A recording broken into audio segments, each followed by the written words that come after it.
नमस्कार। आज हम बात करेंगे ई कॉमर्स के बारे में।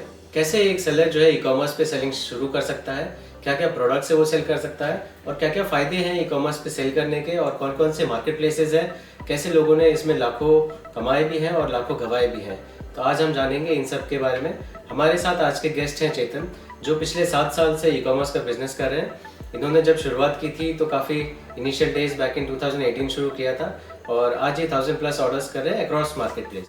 वेलकम है आपका हमारे शो में। तो आज हम आपसे जानना चाहेंगे कि आपने ई कॉमर्स की शुरुआत कब की और क्यों की, और ई कॉमर्स से पहले आप क्या करते थे, मतलब आपका क्या बिजनेस था और क्या किस चीज़ ने आपको मोटिवेट किया ई कॉमर्स बिजनेस शुरू करने। हमारा पहले लॉजिस्टिक का था, कुरियर लाइन्स वगैरह, और ई कॉमर्स में हम लोग कुरियर में ये जो ऑनलाइन सेलिंग जो जितने भी ये है उसको पहले फर्स्ट थर्ड पार्टी जो लॉजिस्टिक पिकअप वगैरह होता था, तो हम लोगों को इतना आइडिया होता है कि भाई ऑनलाइन शॉपिंग करके कुछ है। तो ऐसे हम लोगों को पता चला, तो 2018 में हम लोगों ने फर्स्ट रजिस्ट्रेशन करवाए। ज्यादा कुछ इन्वेंटरी के साथ में बेसिक प्रोडक्ट हम लोगों ने बनाए थे, टी शर्ट, राउंड नेक्स वगैरह। उस हिसाब से हम लोगों ने मार्केट प्लेस में एंट्री ली थी। स्टार्टिंग में तो हमको कुछ ज्यादा इसमें दिख नहीं रहा था, लेकिन धीरे धीरे समझ में आ गया कि भाई ये ऐसे ऐसे काम करता है, लेकिन अच्छा एनालाइज हो सकता है आपको ई कॉमर्स में तब की बात। तो क्या इन्वेस्टमेंट लगा था आपको शुरुआत करने में और कितने प्रोडक्ट के साथ आपने स्टार्ट किया था, मतलब SKUs कितने थे आप? हम लोगों ने जंप किया था सिंगल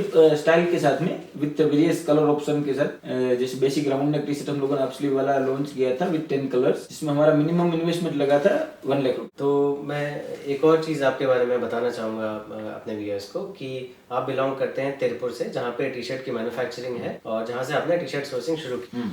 तो आपका ग्रोथ के बारे में बताइए कि कैसे जब आपने शुरुआत की तो कैसे डे 1 से आपको ऑर्डर आने शुरू हो गए, या आपने लिस्टिंग कैसे सीखा, आपको मतलब मार्केट प्लेसेस की तरफ से कोई हेल्प मिली, और ग्रोथ कैसा रहा, शुरू के वो 6 महीने कैसे थे? नहीं, फ्लिपकार्ट में हम लोगों ने स्टार्टिंग ही फ्लिपकार्ट से की थी, क्योंकि तब फ्लिपकार्ट ही मेन ई कॉमर्स इंडिया का माना जा रहा था।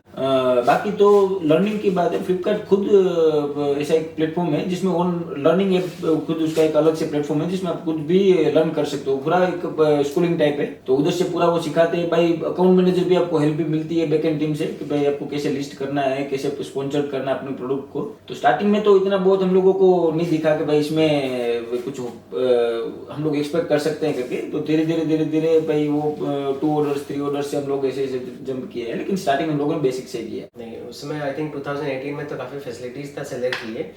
जब हमने स्टार्ट किया था यंग ट्रेंड्स, उस समय हमने 2014 एंड में शुरू किया था। तो उस समय फ्लिपकार्ट तो उतना बड़ा मार्केट प्लेस नहीं था। तो जैसे उस समय जब हमने शुरुआत की थी तो शॉपक्लूज से शुरुआत की थी, फिर स्नैपडील आया एंड फिर फ्लिपकार्ट ने टेक ओवर किया था after huge round of funding. तो चलिए, तो ये आपने 2018 में शुरुआत की और विद इन 6 मंथ 6 महीने तक में आप अप्रॉक्स कितना ऑर्डर करने? देखो, स्टार्टिंग में तो हमारा है ना 10 ऑर्डर मैक्स, 10 ऑर्डर हम लोगों ने 3 महीने तक यही एक्सपेक्ट किया, कभी 9, 8, 10 बस, ठीक है। उसके बाद में हमारा थोड़ा बहुत फ्रेंड सर्कल से हम लोगों को थोड़ा बहुत पता चला कि भाई ये कैसे स्पॉन्सर वगैरह एड वगैरह होती है, क्योंकि फ्लिपकार्ट एक सिंगल प्लेटफॉर्म है जो आपको एक्सपेक्टेड ROI का ऑप्शन देता है, ठीक है। अमेज़न वगैरह जो अमेज़न है, मीशो है, मैं अभी तक मीशो तो था ही नहीं, अमेज़न मिंत्रा है, वो आपको एक्सपेक्टेड ROI का कोई ऑप्शन नहीं देता है। फ्लिपकार्ट पे था, तो हम लोगों को वो आइडिया नहीं था कि भाई इसमें आप अपना जो ROI एक्सपेक्ट जो कर रहे हैं वो आप ऐसे स्पॉन्सर्ड एड चला सकते हैं। तो हम लोगों ने वही भाई फ्रेंड्स ने सिखाया उस दिन, तो एक बार चलाया, देखा भाई। उसके बाद में हम लोग को धीरे धीरे एनालाइज हुआ, पता चला कि भाई ऐसे भी है, लेकिन वो काफी डीप है। आप जितना भी ई कॉमर्स में अंदर उतरो भाई, सीखने लायक बहुत है। डेफिनेटली 2017-18 में शायद फ्लिपकार्ट का एड पोर्टल आया था।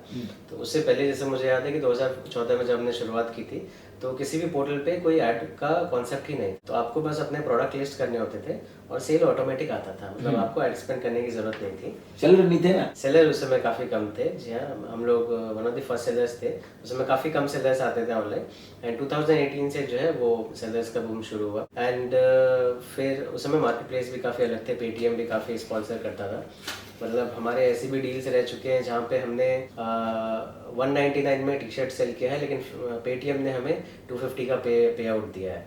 और विद इन सिंगल डेज हमने 5-5 हज़ार ऑर्डर्स भी किए हैं। और फ्लिपकार्ट पेटीएम उन ऑर्डर्स को जो है 1 रुपये में बेचता था, 1 रुपये डील करके होता था। तो काफ़ी ज़्यादा बर्निंग होता था उस समय, काफ़ी फंडिंग था पेटीएम के पास, स्नैपडील के पास। एंड आई थिंक उसी बर्निंग के कारण जो है आज वो सारी कंपनियां बंद भी हो चुकी है मार्केट प्लेस बिजनेस में। तो चलिए 2018 में शुरुआत की आपने, 6 महीने में 10 से 15 ऑर्डर आप करने लगे। फिर इसमें मतलब फिर 2 साल में आई थिंक कोविड आ गया। तो कोविड का क्या इम्पैक्ट रहा? बिजनेसेस काफ़ी इम्पैक्ट हुए, तो आपने क्या किया और क्या इम्पैक्ट रहा? विद इन तिरुपुर में क्या इम्पैक्ट रहा, और एज ई कॉमर्स सेलर्स आपको क्या इम्पोर्ट? कोविड में तो आई थिंक जैसे वो लंबा चलाते जा रहे थे, 1 वीक, 10 डेज, 15 डेज, 20 डेज, जैसे 1 मंथ ऐसे लॉकडाउन चला था। ऑलमोस्ट सभी का एम्प्टी हो चुका था। हम लोगों ने काफी सेलर का कंप्लेंट लोकल अथॉरिटी से भी चेक किया था कि भाई वो कर रहे हैं कि स्टाफ की सैलरीज वगैरह, क्योंकि स्टाफ भी कॉल कर रहे हैं। एक बैकएंड में हम लोगों को भी फियर है कि भाई ये स्टाफ जब चालू होगा तब आएंगे नहीं आएंगे, तो सभी को लिटिल बिट सैलरी जो हम लोगों को देनी पड़ रही थी वो भी दे रहे थे। और जब कोविड खत्म हुआ उसके बाद में अच्छा ग्रोथ मिला है सभी को। जो जिसका एम्प्टी पॉकेट हो चुका था उसको ई कॉमर्स ने शायद सभी बिजनेस में अच्छा बूस्ट मिला था उस टाइम कोविड एंड पे। क्या ग्रोथ रहा आपको जो कोविड से एनालाइज नहीं करता है, एनालाइज ही नहीं हुआ है, क्योंकि फंडिंग की भी इतनी जरूरत थी उस टाइम पे। तो ऑलमोस्ट सभी का बैंक अकाउंट नील हो चुका था, ठीक है। ऊपर से वो कोई प्रीवियस लोन पेंडिंग थे, उसके ईएमआई वगैरह भरना ये। लेकिन भाई एनालाइजिंग हम लोगों ने कुछ किया नहीं, जो सेल आ रहा था। लेकिन जो भी हुआ आफ्टर कोविड, हमारा जो डेड स्टॉक था, लिक्विडेशन जितना भी था वो सब कुछ क्लियर हो गया। इतना स्पाइक था। और वो स्पाइक मतलब कितना, एक नंबर्स में 5x का स्पाइक या 10x का स्पाइक कितना बूस्ट हुआ था हमारा? हम लोग ब्रॉन्ज में थे। हम उस टाइम पे जब कोविड एंड हुआ, कोविड स्टार्ट हुआ तब हम लोग ब्रॉन्ज में थे। और फ्लिपकार्ट का एक सिनेरियो, एक स्टैटिस्टिक है कि भाई इतने यूनिट के बाद में आप एक लेवल तक जा सकते हो। जैसे गोल्ड, सिल्वर और ब्रॉन्ज, सिल्वर और गोल्ड का उसका कैटेगरी है। टियरिंग। हाँ, तो टियरिंग में हम लोगों ने ब्रॉन्ज से सीधा जंप किया था विद इन 1 मंथ गोल्ड पे। काफी अच्छा स्पाइक था कोविड के सडन बाद, काफी स्पाइक था, क्योंकि काफी लोग जो है मॉल्स उस समय खुले नहीं थे, रिटेल में काफी लोग जाने से घबराते थे। तो आई थिंक उस वजह से काफी अच्छा स्पाइक था। लेकिन एक और बात ये भी है कि आफ्टर कोविड जो है, क्योंकि जो भी रिटेल में थे या जिनका ऑफलाइन का बिजनेस था, वो भी काफी सारे सेलर्स जो है ई कॉमर्स की तरफ आ गए। और एक डेटा में जैसे मैंने देखा था कि जो फ्लिपकार्ट ने एक्सपेक्ट किया था एज अ मार्केट प्लेस कि वो इतने सेलर्स 2025 तक ऑनबोर्ड करेगा, वो उन्होंने कोविड के टाइम पे ही ऑनबोर्ड कर लिए। डेफिनेटली उसकी वजह से क्या कंपटीशन दिखा आपको? कंपटीशन तो अभी बहुत बढ़ चुका है, क्योंकि जो खुद इनोवेटिव डिजाइन को लेके आना नहीं चाह रहे। क्योंकि न्यू सेलर जो है वो यही सोचते हैं कि भाई इसका ये अच्छा डिजाइन जा रहा है तो वो कॉपी करता है, फेस चेंज करता है और अपलोड कर देता है। कुछ भी अलाउड है अभी फ्लिपकार्ट में। अब एक ये भी है कि जब कोविड एंड हुआ था तब चाइनीज के खिलाफ हमारा थोड़ा बहुत ये हुआ था। जो एक वो रिसेंट ई कॉमर्स आया था, क्लब फैक्ट्री। हाँ, वो जब सेंट्रल ने बैन किया उसको, जो चाइनीज एप्लीकेशन है उसको बैन किया, तब इधर तिरुपुर में बहुत सारे सेलर है जिसका पैसा गया उसमें, और लाखों में गया है। डेफिनेटली ये एक केस मुझे भी याद है जिसमें एक सेलर जो है क्लब फैक्ट्री पे पर डे का 10,000 ऑर्डर करता था। और जब अचानक से क्लब फैक्ट्री बंद हुआ, क्योंकि मार्केट प्लेसेस का जो पेमेंट टर्म्स होता है वो 14 to 18 डेज का रहता है कि ऑर्डर डिलीवरी के बाद। और क्योंकि ऑलरेडी उस सेलर ने 50,000 से प्लस ऑर्डर डिस्पैच कर चुका था और वो मार्केट प्लेस बंद हो गया क्लब फैक्ट्री, तो उनका वो जो पिछले 15 दिन का पेमेंट है जो कि लाखों में था वो अटक गया। तो वो सेलर मैं जानता हूँ, और वो सेलर का गलती भी पता है, शायद आपको भी पता है, मुझे भी पता है, लेकिन चलो नहीं, वो भी रहा था। तो ये बताइए कि आज के डेट में अगर कोई, जैसे आप पिछले 7 साल से कर रहे हैं और मुझे अभी करीब 10 साल हो गया मार्केट प्लेस पे सेल करते हुए, तो मैं आपका पॉइंट ऑफ व्यू जानना चाहूंगा कि आपके हिसाब से क्या लगता है आज के डेट में अगर कोई ये पॉडकास्ट देख रहा है या कोई अपना ब्रांड लॉन्च करना चाहता है, वो अपैरल में हो सकता है, टी शर्ट में या किसी भी ब्रांड में, स्पेशली फैशन की हम बात करेंगे, फैशन लाइफ, तो आपको क्या लगता है कि वो प्रॉफिटेबल है आज वो मार्केट प्लेस से लॉन्च करे, या जो आज दूसरा मीडियम है ऑफलाइन या कुछ शॉप का? वो देखो, इसमें है ना बहुत सारे पॉइंट है। अगर आपके पास पैसा है, ठीक है, आप अच्छा ब्रांड भी बना सकते हैं, आप अच्छा डिजाइन दो, अच्छा क्वालिटी मेंटेन करो, ठीक, अच्छी इनोवेटिव डिजाइन लेके आओ, ठीक है, आप अपना ब्रांड बना सकते हो। बहुत सारी कंपनीज है, बहुत सारे जो 200 करोड़ के ब्रांड बने हैं फ्लिपकार्ट, अमेजोन ने बना के दिए हैं, उससे ही निकले हैं जो अभी इंडिविजुअल कर रहे हैं। ब्रांड भी बन सकता है, लेकिन अगर कोई एज ए पर्सन इस पे ऐसे आ रहा है कि भाई मैं साइड ऑन बिजनेस कर लूं, मैं अगर कोई जॉब 20-30 हजार की जॉब छोड़ के आ रहा है, उसको बोल रहा है, फ्लिपकार्ट वाला बता रहा है कि आप एज ए सेलर बनो, तो इतना इजी भी नहीं है। ठीक है, डेफिनेटली ये उतना इजी भी नहीं है, क्योंकि आपको इसमें काफ़ी कुछ हैंडल करना पड़ता है। आपको प्रोडक्ट लिस्टिंग से लेके एडवर्टाइजमेंट देखना होता है, आपको शूट मेंटेन करना होता है, और फिर मार्केट में क्या चल रहा है कॉन्स्टेंटली कैटलॉग आपको चेक करते रहना होता है, कोई भी पॉलिसीज़ है वो चेक करनी होती है, और अकाउंट्स भी काफ़ी टफ रहता है ई कॉमर्स का। तो आपने कैसे फिगर आउट किया, या फिगर आउट कर भी पाए कि नहीं, कि क्या पेमेंट्स आता है, कैसे अकाउंट्स काम करता है? आप ये बताइए कि क्या ये इतना सिंपल है कि आपने 300 रुपये में टी शर्ट बेचा तो आपको 300 रुपये अकाउंट में आ जाता है? कैसे वर्क करता है ये? नहीं, एक्चुअल में आप इनमें अकाउंटिंग तो मेरे हिसाब से नहीं हो पाएगी, क्योंकि जो फ्लिपकार्ट दे रहा डेटा वही आपको आंख बंद करके चलना है कि भाई हाँ ये सही है, ये आपको जीएसटी पोर्टल पे भी दिखाएगा वो, और वो आपको फाइलिंग करना है। अगर इस पोर्टल पे अगर मेरा एक फ्रेंड है जो 1 ईयर के लिए इस पे आया था, ई कॉमर्स में उसने चालू किया, एक 5 लाख का फंडिंग लेके आया था, 5 लाख का उसने प्रोडक्ट बनाया, उसने 1 साल कंटिन्यूसली रन किया, 1 साल के बाद में फुल स्टॉप दिया ई कॉमर्स को, और वो एनालाइज किया तो 0 प्रॉफिट पे निकला बाहर। तो वो 5 लाख उसने निकाल लिए विद नो प्रॉफिट, और उसके बाद में उसने ई कॉमर्स बंद कर दिया। तो ऐसा भी है कि भाई इसमें लॉस भी, नो लॉस नो प्रॉफिट भी है। डेफिनेटली अगर आप पे अकाउंटिंग स्ट्रांग नहीं है तो डेफिनेटली इसमें लॉस है, क्योंकि आप स्केल पे बिजनेस कर रहे होते हैं। आपका 300, 500, 1000 ऑर्डर अगर चल रहा होता है तो पर ऑर्डर आपको ट्रैक करना कि इस महीने कौन सा ऑर्डर गया और वो रिटर्न आया, क्या रिटर्न पॉसिबल ही नहीं, वो पॉसिबल नहीं है। तो ऐसा भी हो सकता है कि कई बार, जो मैंने खुद मेरे 10 साल के एक्सपीरियंस में देखा, कई सेलर्स ऐसे हैं जो टॉप सेलर्स है अपनी कैटेगरी के, अपने स्टेट के टॉप सेलर्स है, और सडनली एक दिन आता है कि जब उनकी लिस्टिंग सारी गायब हो जाती है और पता चलता है क्या हुआ, तो अकाउंटिंग में उनको काफी मैसिव लॉस हो गया। तो तिरुपुर के सेलर है, 3-4 सेलर है जिसका पर डे का 1000 यूनिट्स का सेल्स था, एक दिन में 1,000 यूनिट्स वो कंपटीशन पे चल रहे थे। तो वो हमने भी देखा है कि बहुत सारे सेलर जो है गिव अप करके भाई, डेफिनेटली वो काफी थोड़ा लेट रियलाइजेशन होता है, क्योंकि जब आप बिजनेस कर रहे होते हो कंपटीशन पे चल रहे भाई, किधर से रियलाइज करेंगे? वो आपको रियलाइज तब होता है, जो मैंने नोटिस किया है कि जो भी सेलर्स है, आपको जब आप फ्लिपकार्ट जाते हो तो आपको वो जीएमवी दिखाता है कि आपका टोटल नेट सेल्स कितना हुआ है। आपको वो कभी भी जो है फ्रंट डैशबोर्ड पे जो रिटर्न्स कितने आ रहे हैं, आपका लॉस कितना हो रहा है, रिटर्न परसेंटेज आपका कितना है, तो वो चीजें आपको नहीं दिखाता है। और वो ट्रांसपेरेंसी नहीं है, इतना ट्रांसपेरेंसी तो है ही नहीं, तो इस वजह से आई थिंक सेलर्स को पता भी नहीं चलता और वो लॉस कर बैठते हैं। हाँ जी। तो इसमें मुझे बताइए कि जैसे आजकल हम देखते हैं कि पिछले कुछ सालों से इन मार्केट प्लेसेस ने, जैसे मिंत्रा के कई ब्रांड्स हैं, 50+ ब्रांड्स मिंत्रा के हैं, फ्लिपकार्ट के खुद के काफी ब्रांड हैं, एंड मेट्रोनॉट जैसा, ड्रीमवी जैसा काफी सारे ब्रांड्स हैं, इवन अमेजोन का अमेजोन बेसिक्स जो है ब्रांड है। तो ये जो प्राइवेट लेवल ब्रांड्स है, ये कैसे इम्पैक्ट कर रहे हैं एक सेलर के? प्राइवेट लेवल ब्रांड्स में क्या है कि एक तो रिसेंटली गवर्नमेंट ने इस पे इम्पैक्ट लगाया था कि भाई आप खुद कोई प्रोडक्ट सेल नहीं कर सकते हो, ई कॉमर्स को स्ट्रिक्टली बताया था। लेकिन उसने क्या किया है, ई कॉमर्स के पास भाई एक दरवाजा बंद कर दो, दूसरे है, तो उसने डायरेक्ट सेलर्स को अप्रोच किया, या तो जिसके कम सेल्स आ रहे हैं या जिसका अच्छा रेटिंग है लेकिन सेल्स कम नहीं है, सेल्स नहीं है, तो वो क्या करता है, वो प्राइवेट लेवल उसको अप्रूवल देता है, भाई आप हमारे इस ब्रांड पे ये डिजाइन है, या आप डिजाइन दो, हम लोग उसमें से आपको अप्रूवल देंगे, आपको इतने प्रोडक्ट बनाने हैं, लेकिन प्राइवेट लेवल पे बनाने। ओके, तो बेसिकली वो प्रोडक्ट नहीं बनाते हैं खुद से, जैसे अगर उनका ब्रांड है मेट्रोनॉट, तो वो प्रोडक्ट भी सेलर से ही बनवाते हैं। हाँ, वो मेट्रोनॉट ऐसा नहीं है कि कोई एक पर्टिकुलर सेलर से बनवाते हैं। वो जैसे अगर मैं शॉर्ट्स का बिजनेस कर रहा हूँ तो मेरे पास शॉर्ट्स बनवाएंगे, आप टी शर्ट का बिजनेस कर रहे हो तो आपके पास टी शर्ट्स बनाएंगे। तो वो आप किस होप से अंदर घुस जाओगे कि भाई चलो वो खुद का ब्रांड है, उसका ब्रांड है, 2% रॉयल्टी लेगा वही, लेकिन हमारा जो सेल्स बूस्ट करेगा। और इसमें गवर्नमेंट सपोर्ट भी कुछ नहीं है, मतलब जब ई कॉमर्स में जाओ तो वो सिर्फ ध्यान है उसका गवर्नमेंट का कि भाई ई कॉमर्स है, क्योंकि पिलर है, वन ऑफ द भाई ये इकोनॉमी का जो इंडियन जीडीपी को चलाने के लिए ई कॉमर्स भी एक हाथ है उसका।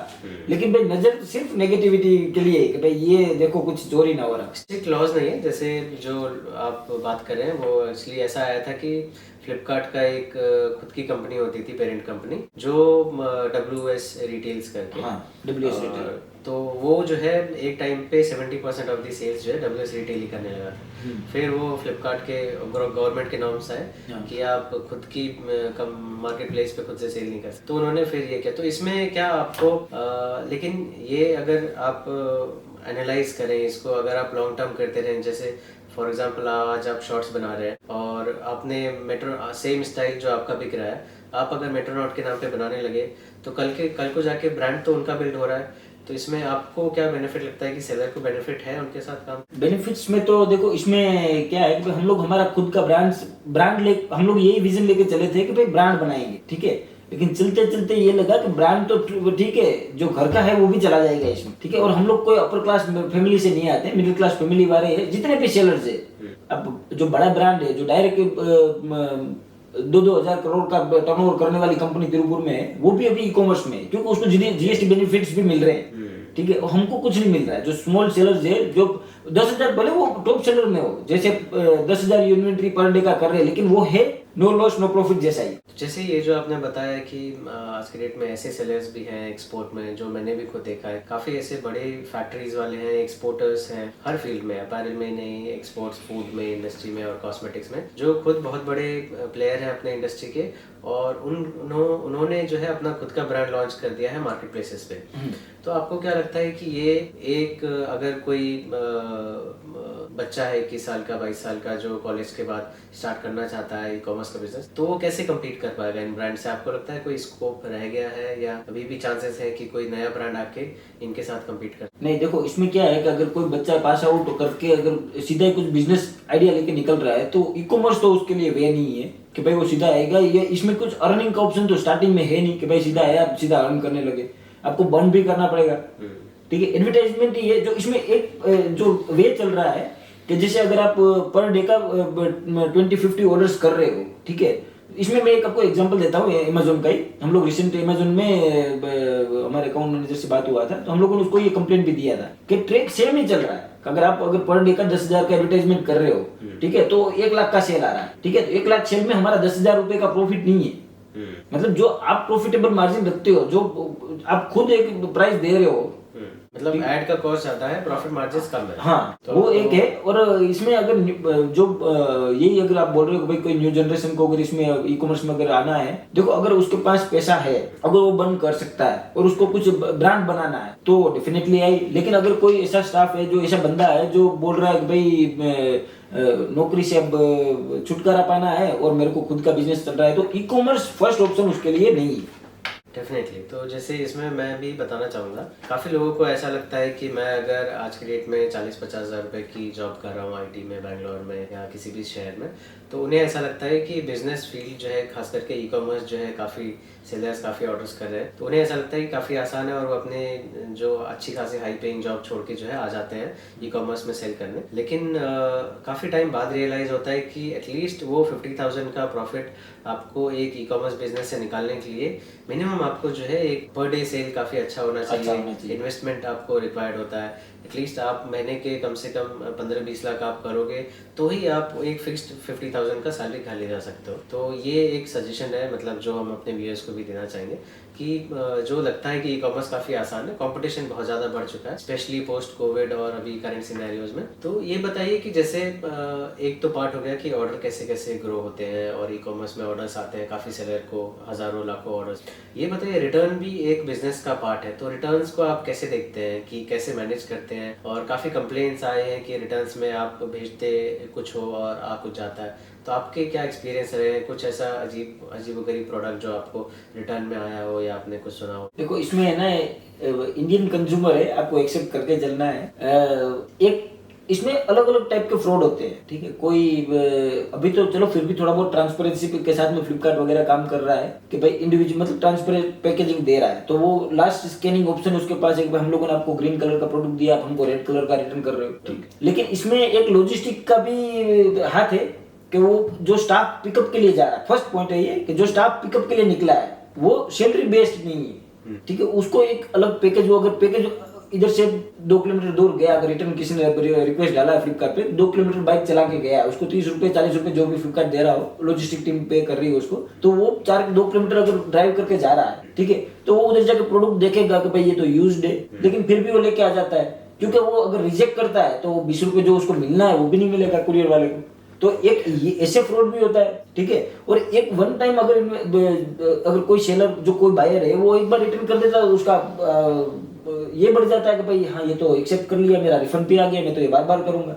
ये जैसे मैं अपना एक्सपीरियंस शेयर करना चाहूँगा इसमें, जब हमने शुरुआत की थी 2014-15 में, उस समय तो बहुत ज़्यादा रिटर्न जो है ओपनली एक्सेप्टेबल थे। आप कोई भी ना कोई कलर 30 डेज का था, 30 डेज पॉलिसी थी। 30 डेज पॉलिसी हुआ करती थी और कोई भी रिटर्न पिकअप वाला आपके प्रोडक्ट चेक नहीं करता था, वो आंख बंद करके पैकेज ले जाता। हाँ। तो ये आई थिंक थोड़ा सा अभी स्ट्रिक्ट हुआ पर। और एक और एक्सपीरियंस मैं शेयर करना चाहूँगा आपको, ऐसा जैसे आप टी शर्ट में और अपैरल्स में डील करते हैं तो किस तरह के रिटर्न्स आपको आते हैं इन जनरल? रॉन्ग रिटर्न्स में क्या है कि जो अगर हम लोग सिर्फ रॉन्ग परसेंटेज की बात करें, जो हम लोगों को हमारा माल नहीं मिल रहा है रिटर्न में, तो उसमें 70% जो कस्टमर फ्रॉड है, ठीक है, 20-30% लॉजिस्टिक का भी हाथ है उसमें। कस्टमर ओरिजिनल माल दे रहा है लेकिन सेलर जो ये लॉजिस्टिक का स्टाफ है वो बीच में चेंज कर दे रहा है। तो हमारा दिल्ली में बहुत सारा रिकॉर्ड भी पकड़ा गया था। रिसेंट हमारा सूरत सेलर का एक ये भी हुआ था, जो गैदरिंग हुआ था, उसमें भी हम लोगों ने मीशो के खिलाफ काफी ये किया था। तो इसी से एक इंसिडेंट मैं बताना चाहूँगा। हमें सबसे वियर्ड रिटर्न, जैसे हम भी अपैरल्स में डील करते थे, तो 2017 या 18 की बात है, हमें रिटर्न में आईफोन रिसीव हो। आईफोन वो 8 था। हाँ। जो हमने भेजा टी शर्ट था, लेकिन रिटर्न में हमें जो है एक आईफोन मिला। वो एक अच्छा एक नहीं पॉजिटिव उसमें वो तब अलग था, आज अलग है। तब क्या हुआ, आपके साथ कैसे रिटर्न आया उसका मैं आपको एक एग्जांपल दे रहा हूँ। जब रिटर्न एक्सेप्ट किया वो आ गया वेयर हाउस में, तब वो सिस्टम चल रहा था। अभी तो क्या वो साथ में लेके चलते हैं, जो आपका रिटर्न पैकेज के ऊपर जो चिपकाने का उसका जो रिटर्न लेबल ही आता है वही साथ में लेके चल रहा है। आपके पास रिटर्न एक्सेप्ट किया, वो सीधा ऊपर चिपका दिया, उधर ही सेंड हो गया। वो पहले क्या था, जब आपको रिटर्न आया, बोल रहे हो आईफोन मेरे को मिला करके ऑन टी शर्ट के बदले में, तो तब क्या था कि पूरा माल वेयर हाउस में आता था।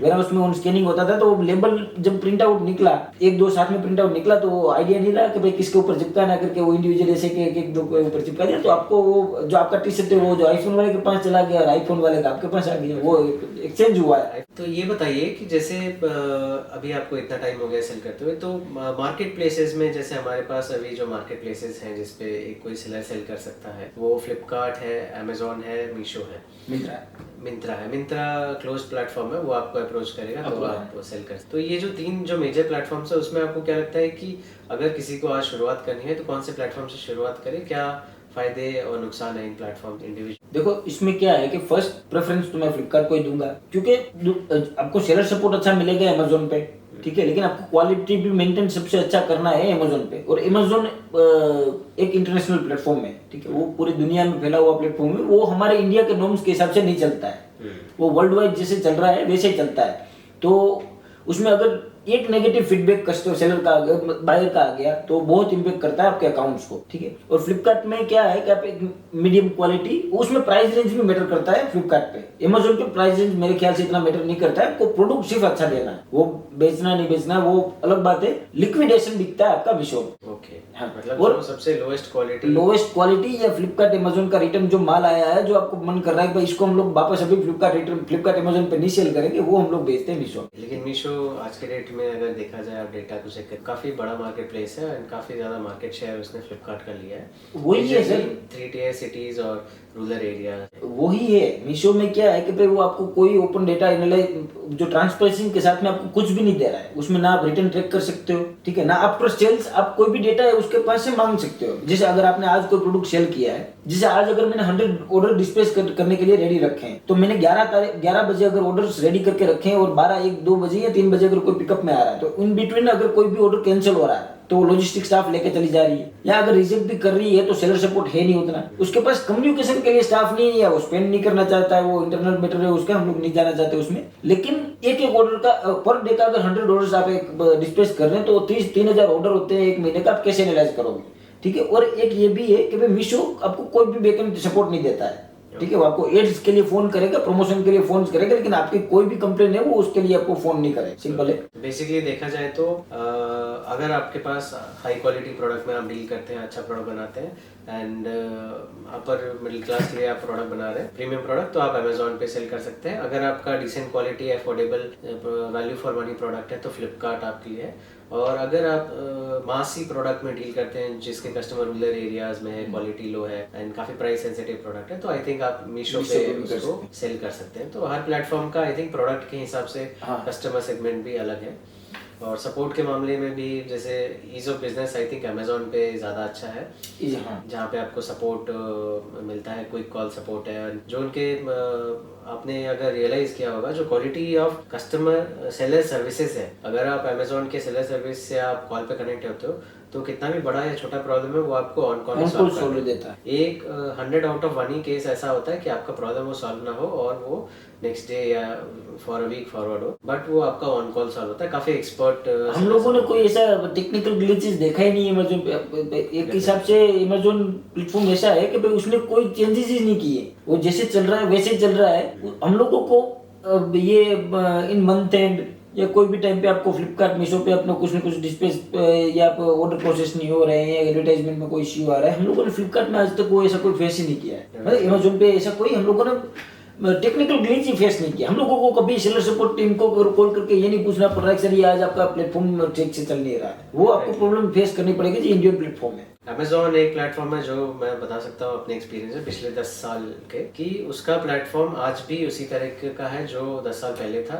चेंजेस बिल्कुल भी नहीं है। जो लिस्टिंग का प्रोसेस था, जो उसका लेआउट है, डिजाइन है, सारा एज इट इज अभी का भी है। हाँ। लेकिन मिंत्र आप फ्लिपकार्ट पे या मीशो पे अगर आप जाते हो पोर्टल पे तो काफी कॉम्प्लिकेटेड हो जाता है। सेल्स के टाइम पे आपको इतने ऑफर्स पॉपअप आने लगेंगे कि आपको पता नहीं चलता है कि क्या करूं, और काफी चेंजेस है। फॉर अ न्यू सेलर काफ़ी डिफिकल्ट हो जाता है जो बहुत ज़्यादा टेक सेवी नहीं है, बहुत ज़्यादा सिस्टम यूज़ नहीं करता है या ऑनलाइन नहीं रहता है। तो ये बताइए कि जैसे अभी एडवर्टाइजमेंट एक जो है काफ़ी इंपॉर्टेंट पार्ट हो गया ई कॉमर्स का, आपको ऐड करना काफ़ी ज़रूरी है टू गेट सेल्स। और कोई भी नया सेलर आता है तो उनको ऐड के थ्रू ही जो है इनिशियल सेल्स आती है। तो ऐड किस तरह से परफॉर्म करता आ रहा है? जब आपने शुरू किया था उस समय क्या आपको ROI आता था? ROI means return on ad spend, कि अगर आप 1000 रुपये स्पेंड करते थे ऐड में तो कितने का सेल आता था उस समय, और अभी में क्या डिफरेंस है, क्या चेंज आया है? तो इसमें क्या है, जब पहले आप हम लोग ई कॉमर्स में आए थे तो एक तो पहले ये कि कोई नया प्रोडक्ट लॉन्च करते हो तो एक्सपेक्टेड ROI आप दो टाइप के एडवर्टाइजमेंट स्पेंड होता है। एक होता है स्मार्ट ROI, जिसे मैं पर्टिकुलर प्लेटफॉर्म की बात कर रहा हूँ तो फ्लिपकार्ट पे उस पे आपको ऑप्शनल है दो। एक है CPC, क्लिक पर कॉस्ट, कि आप अपने हिसाब से बिडिंग लगाओ, भाई ये सेलर ने ये सिमिलर प्रोडक्ट है उसका अगर 1 रुपये बीड कर रहा है वो तो आप 1.10 पैसे का अगर बिडिंग करके उसको आप अच्छा अपना प्रोडक्ट उससे आगे दिखा सकते हो। एक होता है स्मार्ट ROI, जिसमें आप अपना एक ROI एक्सपेक्ट कर रहे हो कि मेरे को ये प्रोडक्ट का ROI चाहिए। जो पहले था 30 तक का, हम लोग 30 नहीं, अच्छा 40-50 तक का लिमिटेशन था। कोई लिमिटेशन भी नहीं था शायद मेरे ख्याल से, लेकिन अभी उसमें भी लिमिटेशन 12 का फ्लिपकार्ट वालों ने भी लॉक करके रखा है। अमेजोन पे भी ऐसा नहीं है, कोई स्मार्ट ROI का ऑप्शन नहीं है। लेकिन पहले अच्छा ROI आता था, जैसे अगर आप कोई भी प्रोडक्ट करो आप CPC पे बूस्ट करके एडवर्टाइजमेंट के लगा के उसके बाद में आप ROI एक्सपेक्ट कर सकते हो। लेकिन उसमें अभी में सभी में लॉकिंग चल रहा है। अभी आप 2 से 3 का ROI लेके चलते हो भाई, उतने में आपको सेटिस्फेक्शन रखना है। पहले अच्छा भाई 1000 रुपये स्पेंड करो, 30,000 का आपको 30 का ROI आता मिल था। सकता है। हाँ, जो अभी अगर आप अभी सेम तो 1000 रुपये आप स्पेंड करो तो मैक्सिमम आपको 3 से 4000 का सेल जो आएगा। अगर आप खुद का प्लेटफॉर्म भी अगर बनाते हो तो इतना ROI तो आपको फेसबुक से भी शायद प्रोवाइड कर देता तो है। ये मोस्टली क्योंकि कंपटीशन इतना ज़्यादा हो गया है तो हर कोई आप ऐड कर रहा है। हाँ। तो फ्लिपकार्ट को भी या मार्केट प्लेसेस को भी जो है इक्वल सेल सभी को देगा। हाँ। तो ROI बेसिकली 3 से 4 का ROI जो है कैटेगरी वाइज है। बेस्ट केस सिनेरियो में आई थिंक 5-6 भी जाता है अगर आपका प्रोडक्ट। ये बताइए जैसे अभी अगर हम देखा जाए तो प्रॉपर मार्केट प्लेस जो है हमारे पास 2 ही है आज के डेट में। जैसे कहने को तो मिंत्रा भी है, एजियो भी है, और भी काफ़ी प्लेटफॉर्म्स है, लेकिन ये क्लोज्ड प्लेटफॉर्म्स है मोस्टली। अगर मार्केट प्लेस प्रॉपर देखा जाए तो हमारे पास आज के डेट में फ्लिपकार्ट, मीशो एंड अमेजोन ही है। तो आपको क्या लगता है कि कहीं ना कहीं ये मोनोपोली जैसा सीन हो गया है कि आपके पास काफ़ी लिमिटेड ऑप्शंस हैं, तो इस वजह से फ्लिपकार्ट के रूल्स जो है या किसी भी मार्केट प्लेस के रूल्स जो है काफ़ी स्ट्रिक्ट हो गए हैं? आपको क्या लगता है कि अगर पैरेलली हमारे पास और भी ऑप्शंस होते, स्नैपडील अगर होता, पेटीएम होता, वोनिंग जैसे मार्केट प्लेसेस रहते, तो क्या सेलर के लिए बिजनेस ईजी रहता? डेफिनेटली। देखो इसमें क्या है कि भाई अभी आपके पास एक ऑप्शन भी नहीं है। अगर आप एक फियर लेके चलना है आपको कि आप ज्यादा आपका वॉइस राइज नहीं कर सकते, आप आवाज उठा नहीं सकते ज्यादा। अगर अच्छे खासे अगर वो जैसे पुराने हमारे जो स्नैपडील वगैरह थे, स्नैपडील है, लाइमरोड है, वूनिक है, जबोंग है, वो अगर प्लेटफॉर्म होते तो एक फियर उनके पास भी है कि भाई ये सेलर को पास और ऑप्शन है, ज्यादा वेरिएशन है। भाई हम लोग कहीं पे भी इंडिविजुअल वेरिएशन भी दे सकते थे आप अलग अलग प्लेटफॉर्म पे। भाई कॉपीज आपको हर प्लेटफॉर्म पे सिंगल सेम प्रोडक्ट बेचना भी नहीं है, कंपैरिजन आ जाता है। अगर कोई बायर परचेज भी कर रहा है तो वो सेम प्रोडक्ट को एज अमेजोन में पे सर्च करेगा, फ्लिपकार्ट पे भी प्राइस कंपैरिजन करेगा। वो फ्लिपकार्ट वाला आपको अमेजोन पे आपका रिकमेंडेशन देगा कि भाई आप अमेजोन पे इतने में सेल कर रहे हो, आप हमारे में क्यों 299 में सेल कर रहे हो, आप अमेजोन पे 289 में सेल कर रहे हो, 10 रुपीज का भी डिफरेंस लेके, क्योंकि वो पूरा एआई जनरेटेड भाई चल रहा है। तो हमको एज ए सेलर भी दिक्कत होता है ज्यादा प्लेटफॉर्म नहीं होने की वजह से, और बायर को भी कहीं ना कहीं पे फेस करना पड़ रहा है प्रॉब्लम। बायर के लिए भी ऑप्शंस की कमी है, हाँ। और सेलर भी क्या है कि क्योंकि कमी पोर्टल्स है तो सेलर्स भी सारे उन्हीं पोर्टल पे, तो हाँ, competition dependable भी है। काफी हाई हो। तो चलिए ये बताइए कि क्या कुछ कॉमन मिस्टेक्स हैं जो आपने देखा है कि जो एक ई कॉमर्स सेलर्स करता है और उसकी वजह से फिर उसका बिजनेस कुछ महीनों में या सालों में बंद हो जाता है। क्या कुछ मेजर कॉमन मिस्टेक्स है जो भी हमारे व्यूअर्स है वो देख रहे हैं, तो वो मिस्टेक ना करे और अच्छा सक्सेसफुल बिजनेस करे? देखो एज सेलर मैंने जो मिस्टेक्स किए हैं जो स्टार्टिंग में, एक आपको किसी का फास्ट मूविंग प्रोडक्ट आपको दिख के, फर्स्ट जो सेलर ऑनबोर्ड हो रहा है वो यही देखेगा कि भाई ये इसका प्रोडक्ट अच्छा बिक रहा है, पहले तो वो सिमिलर स्टाइल बनाएगा कि भाई वो अच्छा बेच रहा है इसलिए मैं भी अच्छा बेचूंगा। वो ऑलरेडी स्पेंड कर चुका है, लाखों रुपए उड़ा चुका है उस पे एडवर्टाइजमेंट वगैरह स्पेंड करके, तो इसलिए वो उसका अच्छा बिक रहा है। जरूरी नहीं है कि वही सेम प्रोडक्ट तुम लेके आओ तुम्हारा भी अच्छा बिकेगा, कि उस वो किस प्राइस में बेच रहा है उसी प्राइस पे तुमको बेचना भी। उसको वो एक दिन में 1000 इन्वेंट्री निकाल रहा है, 1000 प्रोडक्ट निकाल रहा है, तुम उस इस पे पहुंचोगे, वॉल्यूम पे पहुंचोगे, उस वॉल्यूम का तुम लोग बाय नहीं कर सकते as a new seller. Sourcing हाँ, सोर्सिंग नहीं है आपके पास ओन मैन्युफैक्चरिंग का कैपेसिटी नहीं है, इतना फंडिंग रोकने का लाइबिलिटी नहीं है। तो ये कई मैटर करता है। जो मिस्टेक्स में जो आप प्रोडक्ट कॉपी ना करें, प्राइसिंग आप क्वालिटी मेंटेन करें, तो क्वालिटी के हिसाब से आपको प्राइसिंग भी मिलेगा। अकाउंटिंग अपना स्ट्रॉन्ग रखे, एक्सेप्टेंसी रखे कि भाई अगर हम लोगों को लॉस जा रहा है तो ध्यान दे कैसे वो लॉस हमको प्रॉफिटेबल करना है, वो जो लॉस है उसको प्रॉफिट में कैसे लेके आना है, तो वो उसी का ध्यान रखे। मेन तो जो हम लोगों को फर्स्ट प्रायोरिटी पे देना है वो जो लॉस कहीं पे भी एक्सेप्टेबल नहीं होना चाहिए। जो ई कॉमर्स मार्केट में आप कोई दूसरा बिजनेस करो जिसमें लॉस से चालू होता है, लेकिन ई कॉमर्स में अगर आपको 1 लाख रुपए का प्रोडक्ट बना रहे हो, 10,000 रुपए विथ अकाउंट में लेके चल रहे हो, तो 10 का एड स्पेंड करना है, उसके बाद में आपका रोटेशन चालू हो जाना चाहिए। बस बेसिकली आपको अकाउंटिंग काफी स्ट्रॉन्ग 3 पॉइंट्स आपको कवर करने हैं। एक ही आपको प्रोडक्ट कॉपी नहीं करना है जो चल रहा है, क्योंकि वो उन्होंने उनके पास में भी काफी ज्यादा मैन्युफैक्चरिंग कैपेसिटी है जिस प्राइस पे वो बेच रहे हैं। हाँ। दूसरा, प्राइसिंग आपको आपके अकॉर्डिंग करना है कि आपके क्या एक्सपेंसेस हैं, आपने कितने में प्रोडक्ट सोर्स किया है, ना कि आप दूसरों का प्रोडक्ट देख के कि वो इतने में बेच रहा है तो मैं इतने में बेचूंगा। हाँ, क्योंकि कोई भी अगर वो ऑनबोर्ड हो रहा है तो प्लेटफॉर्म पे वो क्या देखेगा, जब इन्वेंटरी लिस्टिंग कर रहा है तो प्राइसिंग उधर ही कोई भी कॉमर्स है उसको दिखाएगा कि भाई आपको इतना पे आउट मिलेगा। अगर 200 रुपए आप ऐड कर रहे हो तो आपको 130 रुपीज पे आउट मिलेगा। तो सेलर, न्यू सेलर है ना, वो वही पकड़ के चलते हैं कि भाई वो चलो हमारा 100 रुपीज ने प्रोडक्ट बनाया, हम 30 रुपीज मार्जिन रख के ये 200 में बेचेंगे, लेकिन वो 30 नहीं, आपको एडिशनल 40 रुपीज 30-40 रुपीज पकड़ के चलना है कि भाई 8 to 10 का रेशियो जो रिटर्न का रेशियो रहता है, 10 to 14-15 का रिटर्न रेशियो, आप कितना भी अच्छा प्रोडक्ट दो, आप रेड लेबल का यार लेके माल बनाओ जो आज पूमा नाइकी एडिडास ब्रांड भी नहीं देता है, अब इतना अच्छा क्वालिटी का भी माल बनाओ तो आपको 14% मिनिमम कस्टमर रिटर्न लेके चलना है, तो वो आपको क्लियर करना है। टोटल रिटर्न्स का ब्रेकअप बता सकते हैं कि इंडस्ट्री स्टैंडर्ड जैसे आपकी कैटेगरी में जो फैशन है उसमें कितना रहता है? अगर आप 100 ऑर्डर्स कर रहे हैं तो कस्टमर रिटर्न कितना होता है, और कैंसिलेशंस कितने होते हैं, और फाइनल डिलीवरी कितनी ऑर्डर्स की हो पाती है? देखो इसमें क्या है कि अगर एक 100 का इसमें आपको बताता हूँ कि अगर आप पर डे 100 प्रोडक्ट सोल्ड करते हो, ठीक है, तो उसमें 40% आपको रिटर्न लेके चलना है। 40% में से आपको एटलीस्ट 50% आपको एज ए कुरियर रिटर्न और 50% आपको कस्टमर रिटर्न एक्सपेक्ट करना है। 20% का कोई ई कॉमर्स चार्ज नहीं करती है। जो 20% आपको कुरियर रिटर्न आ रहा है, जो वो कुरियर डिलीवरी नहीं कर पाए, उसका उधर सर्विस अवेलेबिलिटी नहीं है, स्टाफ नहीं है, या कस्टमर ने एक्सेप्ट नहीं किया है, वो 20% आप 20 रिटर्न उसको पकड़ो और 20 रिटर्न कस्टमर जो परचेज मतलब है रिसीव करने के बाद में रिटर्न कर रहा है, as a quality issue, size fit issue, colour issue, कुछ भी हो, तो 20% का आप रिटर्न रखो। और 60% में मार्केट प्लेसेस जो है एक पेनल्टी देती है सेलर्स के ऊपर। हाँ, अभी तो फिक्स पेनल्टी हो गई है उसमें, जो शायद प्राइसिंग के हिसाब से भी पेनल्टीज है, क्योंकि उसमें उसका कमिश्नर है वो रिवाइज नहीं करती है। शिपिंग चार्ज डबल साइड का लग जाता है, अप एंड डाउन का शिपिंग चार्ज लग जाता है, और बाकी जो उसका फीस वगैरह जो ई कॉमर्स का लगता है उसमें वो हम लोगों को रिवर्स नहीं करते। तो 200 रुपीज अप्रोक्स आप पकड़ के चलो पर रिटर्न को आपको देना। तो ये सारा कॉस्ट आपको आपकी प्राइसिंग करते वक्त ध्यान में रखना चाहिए कि अगर आप 100 प्रोडक्ट सेल कर रहे हैं तो 40 उसमें से 40% रिटर्न होगा, जिसमें 15 to 20% कस्टमर रिटर्न है और 20% जो है कुरियर रिटर्न। हाँ। तो जैसे हम देखते हैं मार्केट प्लेसेस में कई सारे ऐसे प्रोडक्ट्स हमें दिखते हैं आए दिन अमेजोन पे, फ्लिपकार्ट पे, मीशो पे, जो प्रोडक्ट्स इतने ज़्यादा लो प्राइस हैं कि आप की मैन्युफैक्चरिंग प्राइस उससे ज़्यादा होती है। अगर आप इंडिया मार्ट पे चेक करें किसी प्रोडक्ट की प्राइस, किसी मैन्युफैक्चरर से बात करें तो वो आपको बताएगा ये 120 से 150 रुपीज़ का है प्रोडक्शन कॉस्ट। लेकिन वही आप फ्लिपकार्ट पे या अमेजोन या मीशो पे जब खरीदने जाते हैं तो आपको 100 रुपये में भी मिल जाता है। तो वो कैसे पॉसिबल? देखो, इसमें फर्स्ट तो मैन्युफैक्चरिंग का आ जाता है कि अगर कोई ई कॉमर्स पे अगर कोई 99 पे डील पे सेल कर रहा है, फर्स्टली वो तो डील पे होता है, डायरेक्ट कोई लिस्ट नहीं करता 99 पे। तो फ्लिपकार्ट पे कभी कभी क्या करता है कि जब सेल ड्रॉप हुआ है तो फाइनेंशियल ईयर टच करने के लिए, जो उसका टारगेट टच करने के लिए अच्छा डील दे देता है कस्टमर को लॉस के साथ में।